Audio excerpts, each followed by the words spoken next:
வணக்கம். Welcome to கதை திரட்டு audio books. இந்த வீடியோவில் நம்ம என்ன கதை கேட்க போகிறோம்னா, பெரியப்பா சிறுகதை. நம்ம சேனலை இது வரைக்கும் சப்ஸ்கிரைப் பண்ணாதவங்க சப்ஸ்கிரைப் பண்ணுங்க. பக்கத்தில் இருக்கிற பெல் ஐக்கானை கிளிக் பண்ணி ஆல்ங்கிற ஆப்ஷனை ப்ரெஸ் பண்ணுங்க. ஸோ தட் நான் போடுற கதைகளை உடனுக்குடனே நீங்கள் கேட்கலாம். வாங்க கதைக்குள்ளே போகலாம். இளைய பெருமாள் என்னுடைய பெரியப்பா. சிறு வயதில் இருந்தே எனக்கு எங்கள் பெரியப்பா என்றால் உயிர். அதே போல பெரியப்பாவிற்கு என்னை ரொம்ப பிடிக்கும். என்னுடைய 8வது வயதில் கூட என்னை கூப்பிட்டு மடியில் உட்கார வைத்துக் கொள்வார். அப்போது அதைவிட பெருமையான விஷயம் வேறு ஒன்றும் கிடையாது. யாருக்கும் தெரியாமல் எனக்கு மட்டும் 1 ரூபாய் தருவார். அப்போது அந்த 1 ரூபாயை வைத்துக்கொண்டு என்னவெல்லாம் வாங்கலாம் தெரியுமா? காற்றாடி செய்ய ஜோரான கலர் காகிதங்கள், நிறைய நூல், 1000 தீப்பெட்டி படங்கள், ராமசாமி ஹோட்டலில் பரோட்டா. அப்புறம் காசு கொஞ்சம் மிச்சம் இருக்கும். சில நாள் மிச்சம் இருக்கும் காசை கோயில் உண்டியலில் போட்டு விடுவேன். கோயில் உண்டியலில் காசு போட்டால் பெரியப்பாவிற்கு ரொம்ப பிடிக்கும். முதுகில் தட்டி கொடுப்பார். மறுபடியும் 1 ரூபாய் தருவார். பெரியப்பா எனக்கு அடிக்கடி 1 ரூபாய் தருவது பெரியப்பாவின் மகன் செல்லையாவிற்கு பொறாமையாக இருக்கும். அதனால் என்னை அடிக்கடி கிள்ளி கிள்ளி வைப்பான். நான் போய் பெரியப்பாவிடம் சொல்லிவிடுவேன். அவர் உடனே செல்லையாவை கூப்பிட்டு கண்டிப்பார். அதனால் அவனுக்கு பொறாமை இன்னும் அதிகமாகும். ஆனால் என்னை ஒன்றும் செய்ய முடியாதே. அதனால் அழகு காட்டிவிட்டு ஓடி போய் விடுவான். பதிலுக்கு அவனை நான் கிள்ளவோ அழகு காட்டவோ மாட்டேன். எனக்கு அதில் எல்லாம் அக்கறை கிடையாது. பெரியப்பாவின் அன்புதான் எனக்கு ரொம்பவும் முக்கியமாக இருந்தது. என்னை தவிர வேறு யாருக்குமே பெரியப்பாவின் அன்பு அத்தனை எளிதில் கிடைத்ததில்லை. அதனால்தான் அவரின் அன்பு எனக்கு விலை மதிப்பிட முடியாததாக இருந்தது.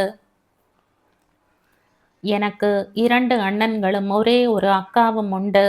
அவர்கள் எல்லாம் பெரியப்பாவின் எதிரில் நிற்கவே அஞ்சுவார்கள். பெரியப்பாவும் அவர்களை ஏறிட்டு கூட பார்க்க மாட்டார். என் அண்ணன்களுக்கு ஏதாவது வாங்க வேண்டுமென்றால் கூட நான் தான் போய் பெரியப்பாவிடம் கேட்பேன். எந்த சின்ன பொருள் வாங்க வேண்டுமென்றாலும் கூட பெரியப்பாவிடம் தான் கேட்க வேண்டும். எங்கள் வீட்டு வழக்கம் அப்படி. அப்போது நாங்கள் எல்லோரும் ஒரே வீட்டில் ஒன்றாக வசித்து வந்தோம். எங்கள் ஊராகிய மஞ்சள் நீர் காயலில் எங்கள் வீடுதான் பெரியது. பெரியப்பா குடும்பம், எங்கள் குடும்பம், சித்தப்பா குடும்பம் ஆகிய 3 குடும்பங்களும் ஒரே வீட்டில்தான் ஒன்றாக இருந்தோம். எங்கள் எல்லா குடும்பங்களுக்கும் பெரியப்பா தான் தலைவர். ஒவ்வொரு விஷயமும் அவருடைய சொற்படிதான் நடக்கும். எங்கள் ஊராகிய மஞ்சள் நீர் காயல் தூத்துக்குடிக்கு ரொம்ப பக்கம். அங்கே எங்களுக்கு உப்பளம் இருந்தது. லாரி டிரான்ஸ்போர்ட் இருந்தது. மர வியாபாரம் இருந்தது. பெரியப்பா தினசரி காலையில் எங்களிடம் இருந்த கருப்பு நிற மேரிஸ் மைனர் காரில் தூத்துக்குடி போய் விடுவார். ராத்திரி 9 மணிக்கு மஞ்சள் நீர்க்காயில் திரும்பி விடுவார். சில நாட்களில் இரவு திரும்பி வர மாட்டார். தூத்துக்குடியிலேயே தங்கி விடுவார். அங்கேயும் வீடு இருந்தது. அந்த வீட்டில் ஒரு அழகான பெண்ணை பெரியப்பா வைத்திருந்தார். தூத்துக்குடியில் மத்தியானம் பெரியப்பா அவளுடைய வீட்டில்தான் சாப்பிடுவார். பள்ளிக்கூடம் இல்லாத நாட்களில் சில சமயம் பெரியப்பா என்னையும் காரில் தூக்கி போட்டுக்கொண்டு தூத்துக்குடி அழைத்து போவார். அவருடன் காரில் தூத்துக்குடி போகிற ஆனந்தத்திற்கு சமமான வேறொரு சந்தோஷம் அப்போது எனக்கு வேறு எதுவும் இல்லை. காரணம், வேறு யாருமே பெரியப்பாவுடன் காரில் அப்படி போனது கிடையாது. காரில் போய்க் கொண்டிருக்கும் போது என் மனம் பெரியப்பாவின் தூத்துக்குடி வீட்டுக்கு போய்விடும். அந்த வீட்டில் பெரியப்பா வைத்திருந்த கமலேஸ்வரி என்ற பெண் என் நினைப்பில் பெரிய நிலா போல தெரிந்து கொண்டிருப்பாள். அவ்வளவு சின்ன வயதிலேயே அவளுடைய அழகை என்னால் உணர்ந்து கொள்ள முடிந்திருந்தது. அவ்வளவு அழகான பெண்ணை எங்கள் ஊரில் நான் பார்த்ததே கிடையாது. அவ்வளவு அழகான ஒருத்தியை, அதுவும் அத்தனை பெரிய தூத்துக்குடியில் என் பெரியப்பா வைத்திருந்தது எனக்கு ரொம்ப பெருமையாக இருந்திருக்கிறது. மதிய சாப்பாட்டுக்கு பெரியப்பா அவளுடைய வீட்டுக்கு போகும்போது நானும் போவேன். அந்த வீடு உண்மையில் கொஞ்சம் சின்ன வீடுதான். ஆனால் எனக்கென்னமோ அது ரொம்ப பெரிய அரண்மனை போல தெரியும். செருக்குடன் வெளித்திண்ணையில் தெருவில் போவோர் வருவோர் பார்க்கும்படி நின்று கொண்டிருப்பேன். பெரியப்பா ஊஞ்சலில் உட்கார்ந்து கமலேஸ்வரியுடன் பேசி கொண்டிருப்பார். கமலேஸ்வரி வீட்டில் பெரியப்பாவும் அவளும் பேசிக் கொண்டிருப்பது ஏதோ சினிமா காட்சி போல தோன்றும். அந்த சினிமா காட்சியில் பெரியப்பா பெரிய ஹீரோ போல தெரிவார் எனக்கு. நேரில் பார்ப்பதற்கும் பெரியப்பா ஹீரோ போலத்தான் இருப்பார். நல்ல சிவப்பு, 6 அடி உயரம், சில்க் ஜிப்பா போட்டு ஜரிகை வேஷ்டியுடன் ஏதாவது ஒரு தெருவில் அவர் நடந்து போனால் அந்த தெரு தாண்டுவதற்குள் ஒரு பெண் பெரியப்பாவின் மேல் காதலாகி விடுவாளாம். எங்கள் பாட்டி உயிரோடு இருந்தபோது சொல்லி இருக்கிறாள். பாட்டிக்கே அதில் பெருமை. பாட்டிக்கே பெருமையாக இருந்தால் எனக்கு இருக்காதா? பெரியவன் ஆன அப்புறம் நானும் பெரியப்பா போலவே இருக்க வேண்டும் என்று நினைத்து கொள்வேன். பெரியப்பா போலவே தூத்துக்குடியில் அந்த கமலேஸ்வரி போலவே ஒருத்தி எனக்கும் இருக்க வேண்டும் என்ற ஆசையெல்லாம் கூட எனக்குள் ஏற்பட்டிருந்தது. என் அம்மாவை கூட எனக்கு பிடிக்காது. கமலேஸ்வரியை ரொம்ப பிடிக்கும். கமலேஸ்வரி எப்போதுமே பட்டு சேலைதான் கட்டுவாள். தின்பதற்கு எனக்கு மீன் புட்டு தந்து லேசாக என்னை அவளோடு சேர்த்து கட்டி கொள்ளும் போதெல்லாம் எனக்கு சுகமாக இருக்கும். அந்த பட்டு சேலையில் ஒரு அருமையான வாசனை வரும். மூக்கை உரிந்து உரிந்து அந்த வாசனையை ரகசியமாக முகர்வேன். மீன் புட்டு நல்லா இருக்கா ராசா? ரொம்ப நல்லா இருக்கு. அப்படி சொல்லக்கூடாது. ரொம்ப நல்லா இருக்கு பெரியம்மான்னு சொல்லணும் என்பாள். எனக்கு அந்த வார்த்தையை மட்டும் சொல்ல வராது. கமலேஸ்வரி எனக்கு நிஜமான பெரியம்மா இல்லை என்பது எனக்கு தெரிந்திருந்தது. தூத்துக்குடிக்கு பெரியப்பாவுடன் காரில் வந்துவிட்டு அன்றைக்கு இரவே காரில் மஞ்சள் நீர்க்காயில் திரும்பும் போதெல்லாம் எனக்கு தூக்கம் வந்துவிடும். பெரியப்பா மடியில் படுத்தே நான் தூங்கி விடுவேன். மறுநாள் பெரியம்மா என்னிடம் ரகசியமாக கமலேஸ்வரி பற்றி விசாரிப்பார். நீ எங்கல சாப்பிட்ட? அவ வீட்டில தானா? ஆமா பெரியம்மா. என்னலா குழம்பு? மீன் குழம்பு. நல்லா சாப்பிட்டியா? ஓ, பெரியப்பா நல்லா சாப்பிட்டாங்களா? சாப்பிட்டாங்க. சாயந்தரத்துக்கு உளுந்து சுண்டல் கருப்பட்டி போட்டு பிசைஞ்சு உருட்டி உருட்டி தந்தாங்க. நல்லா இருந்துச்சு. அவ வீட்டில் போய் நல்லா தின்னுட்டு தின்னுட்டு வா. பெரியம்மா செல்லமாக என் கன்னத்தில் கிள்ளி விட்டு போவாள். அது மட்டுமில்லை, கமலேஸ்வரி பற்றி பெரியம்மா என்னிடம்தான் கேட்டு தெரிந்து கொள்வாள். நியாயமாக பெரியம்மாவிற்கு கமலேஸ்வரியை பிடிக்கக்கூடாது. ஆனால் ஆச்சரியம், என் பெரியம்மாவிற்கு அவளை ரொம்பவும் பிடித்திருந்தது.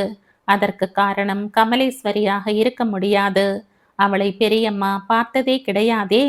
பெரியம்மாவிற்கு கமலேஸ்வரியை பார்க்காமலேயே அவளை பிடித்திருந்ததற்கு காரணம் பெரியப்பாவாகத்தான் இருக்க வேண்டும். ஏனென்றால் பெரியப்பாவை பெரியம்மாவிற்கு ரொம்ப ரொம்ப பிடிக்குமே. பெரியப்பாவை யாருக்குத்தான் பிடிக்காது? உண்மையில் பெரியப்பா எவராலுமே ரொம்பவும் விரும்பப்பட்டார். கமலேஸ்வரி விஷயத்தில் கூட அவருக்கு ஊரில் பெரிய பெரிய மரியாதை தான். யாரும் அதை கண்ணிய குறைவாக பேசியதில்லை. இன்னொரு முக்கியமான விஷயம், பெரியப்பாவிற்கு கமலேஸ்வரி என்று மட்டுமில்லை, எந்த ஊருக்கு போனாலும் அங்கெல்லாம் ஒரே நாளில் ஒருத்தி அவருக்கு ரொம்ப சிநேகிதமாகி விடுவாளாம். திருநெல்வேலி போனால் யாரோ ஒரு அம்மாள் வீட்டில்தான் தங்குவாராம். அம்பா சமுத்திரம் போனாலும் அப்படியே. திருச்செந்தூரில் கூட பெரியப்பாவிற்கு யாரோ இருந்ததாக கேள்விப்பட்டிருந்தேன். எங்கள் பாட்டியே விசனமில்லாமல் அதையெல்லாம் பெரிய கதை கதையாக சொல்லிக் கொண்டிருப்பாள். சிந்துபாத் கதை மாதிரி நானும் வாயை திறந்தபடி கேட்டு கொண்டிருப்பேன். ஆனால் திடீரென்று பெரியப்பா மேல் எனக்கு ரொம்ப கோபம் வந்தது. தூத்துக்குடியில் ஒரு நாள் அந்த வீட்டில் கமலேஸ்வரிக்கு பதில் வேறொருத்தி இருந்தாள். அந்த திடீர் ஆள் மாற்றத்தை என்னால் விளங்கிக் கொள்ள முடியவில்லை. புதிதாக வந்தவளும் ஜம் என்றுதான் இருந்தாள். ஆனால் எனக்கு கமலேஸ்வரியை மறக்க முடியவில்லை. கமலேஸ்வரியிடம் எனக்கு ரொம்ப ரொம்ப பிடித்த விஷயம் என்ன தெரியுமா? என் எதிரிலேயே அவள் ஜம் என்று சேலை மாற்றிக்கொள்வதுதான். அதற்கு முன் அந்த மாதிரியான காட்சியை நான் பார்த்ததே கிடையாதே. எங்கள் வீட்டிலெல்லாம் எல்லா பெண்களுமே ஏதாவது அறைக்குள் போய் கதவுகளை பூட்டி கொண்டுதான் சேலை மாற்றுவார்கள். அதனால் கமலேஸ்வரி முதலாக என் எதிரில் நின்றபடி ரொம்ப சாவகாசமாக சேலை மாற்றிய போது நான் வெட்கப்பட்டு போனேன். அந்த காட்சியை பார்க்க ஆசையாகவும் இருந்தது, வெட்கமாகவும் இருந்தது. என்ன சின்னராசா அப்படி பார்க்குறீங்க என்பாள். பதில் சொல்ல தெரியாது எனக்கு. அவளையே பார்த்து கொண்டிருப்பேன். பெரியவர்களா ஆனதும் என்ன கல்யாணம் செஞ்சுக்கிறீங்களா என்பாள். அதற்கு நானும் சரி என்று சந்தோஷத்துடன் தலையை ஆட்டியிருக்கிறேன். ஒரு சமயம் குதிரை வண்டியில் பாலகிருஷ்ணா தியேட்டருக்கு என்னை சினிமா பார்க்க அழைத்து போனாள்.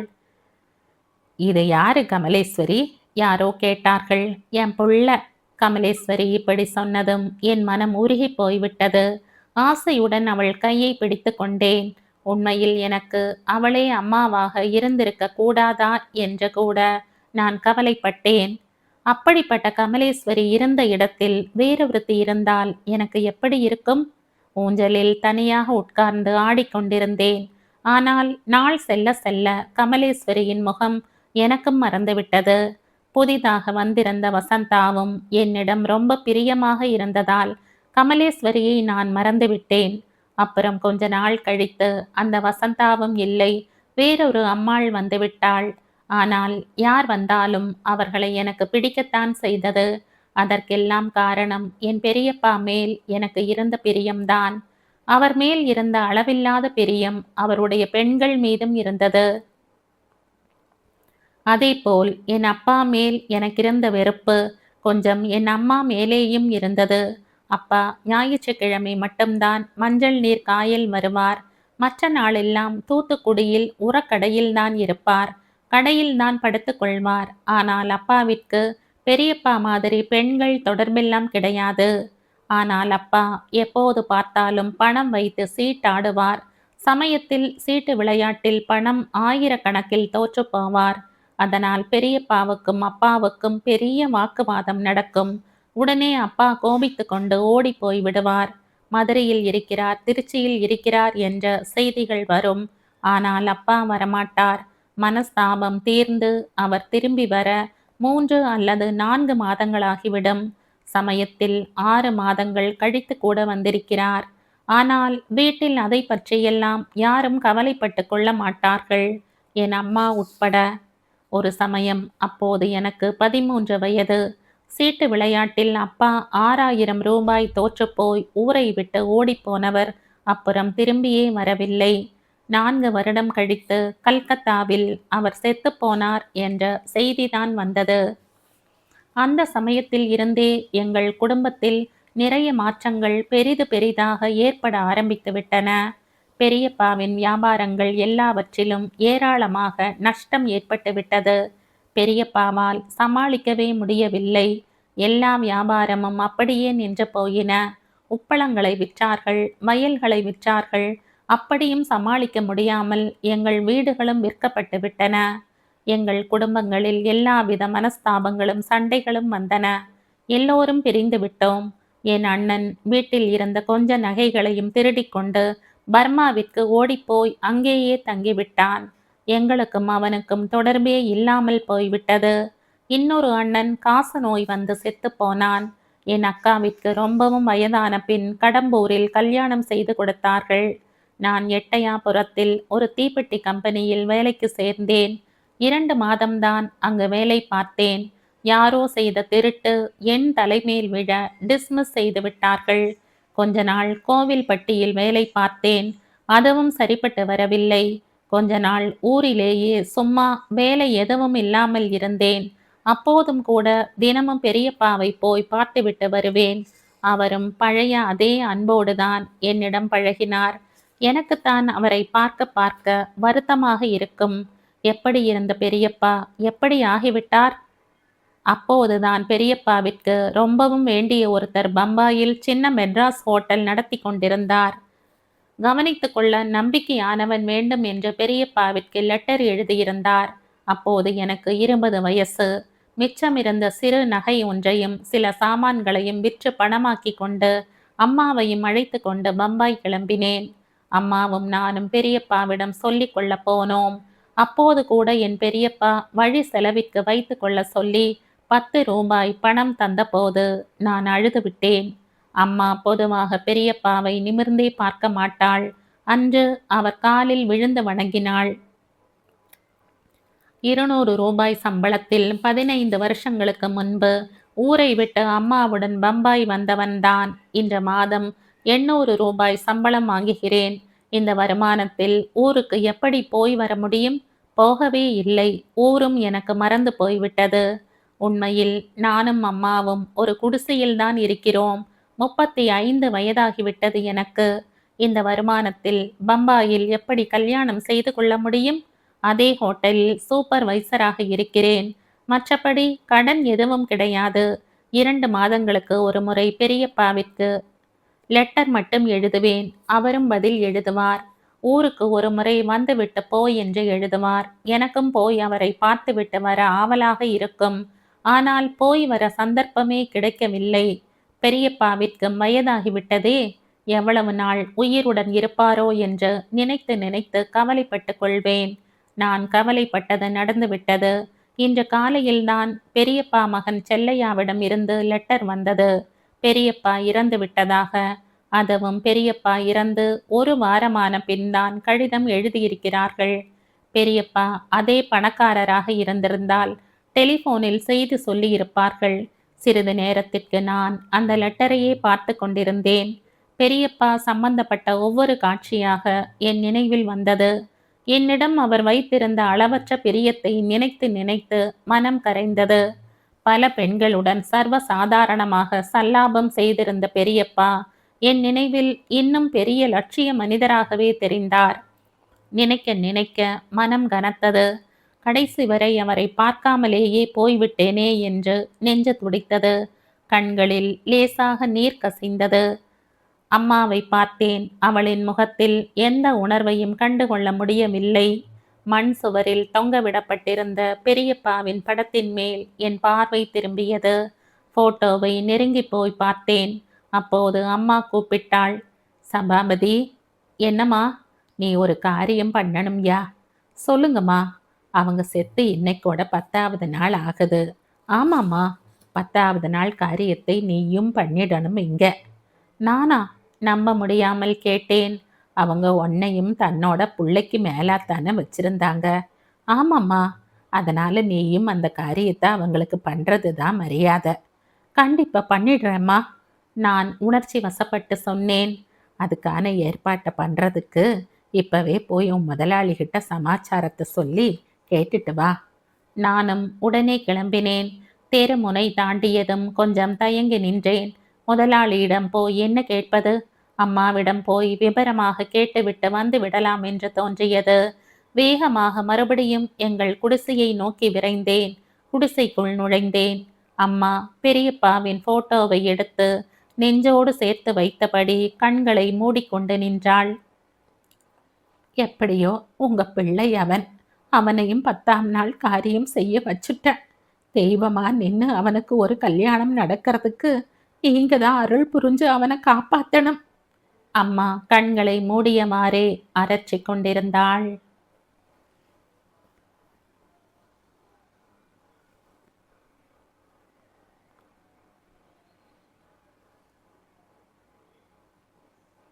இதோடு இந்த கதை முடியுது. இந்த கதை உங்களுக்கு பிடிச்சிருந்தா லைக் பண்ணுங்க, ஷேர் பண்ணுங்க, சப்ஸ்கிரைப் பண்ணுங்க. மற்றும் ஒரு இன்ட்ரெஸ்டிங்கான கதையோட அடுத்த வீடியோவில் சந்திப்போம். பாய். தேங்க்யூ.